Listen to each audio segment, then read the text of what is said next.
পাৰ হৈ যাওক কোন পৰীক্ষাৰ কোনদিনাখন ৰিজাল্ট দিব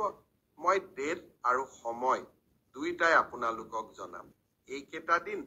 এডভান্টেজ অসমক লৈ ব্যস্ত থাকিম এতিয়া মোক কিছুমান যুৱক যুৱতীয়ে সুধি থাকে স্যাৰ ৰিজাল্ট কেতিয়া দিব স্যাৰ পৰীক্ষাৰ ফলাফল কেতিয়া দিব মই মনতে ভাবো যে আজি যদি অসমত কংগ্ৰেছ চৰকাৰ থাকিলহেঁতেন ৰাকেশ পালৰ দৰে এপিএছচিৰ চেয়াৰমেন থাকিলেহেঁতেন কোন তাৰিখে এডিআৰই ৰিজাল্ট দিব অসম পুলিচৰ কোনদিনা ৰিজাল্ট দিব OMRCত কেতিয়া দেখা পাম এইবিলাকৰ উত্তৰ এটাই থাকিলহেঁতেন যে যিদিনাখনে আমাৰ টকা পইচাৰ লেনদেন সম্পূৰ্ণ হ'ব সিদিনাখনে আমি ৰিজাল্ট দিম এইটোৱে কংগ্ৰেছ চৰকাৰ যদি অসমত থাকিলেহেঁতেন আজি সকলোৱে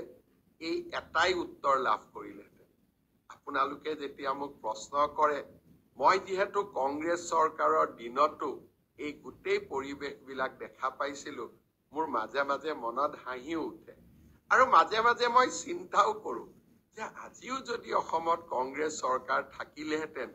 এই প্ৰশ্নবোৰ কোনোবাই কৰিলেহেঁতেন কিন্তু এই প্ৰশ্নবোৰৰ উত্তৰ দি মই ভাল পাওঁ কাৰণ আপোনালোকৰ যিমানেই মই প্ৰশ্নৰ উত্তৰ দিব পাৰো সিমানেই অসমৰ নতুন প্ৰজন্মৰ মাজত বিশ্বাস আহে যে আমি স্বচ্ছতাৰ মাজেৰে কাম কৰিছো যোৱা পৰহি দিনাখন লোকসেৱা আয়োগত এইবাৰৰ পৰীক্ষাত পাছ কৰা 200 জন যুৱক যুৱতীক চৰকাৰী চাকৰিৰ নিযুক্তি পত্ৰ হাতত তুলি দি মই আকৌ এবাৰ প্ৰাপ্তিৰ আনন্দ অনুভৱ কৰিছিলো এই 200 জন ছাত্ৰ ছাত্ৰীৰ এগৰাকীও মন্ত্ৰী বিধায়কৰ সম্পৰ্কীয় নহয় এগৰাকীও চৰকাৰী শাসন ব্যৱস্থাৰ লগত জড়িত নহয় তেওঁলোকৰ এটাই পৰিচয় আছিলে যে আমি ভাল কৰি পঢ়িছো মামাৰ ওপৰত আমাৰ বিশ্বাস আছে পৰীক্ষা দিম আৰু আমি চৰকাৰী চাকৰি লাভ কৰিম সেই ধাৰাবাহিকতাকে আমি অক্ষুণ্ণ ৰাখিম এডিআৰই ৰিজাল্টৰ পিছত লাহেকৈ মাৰ্চ মাহৰ ভিতৰতে আৰু পাৰিলে আৰু আগতে অসম পুলিচৰ পৰীক্ষা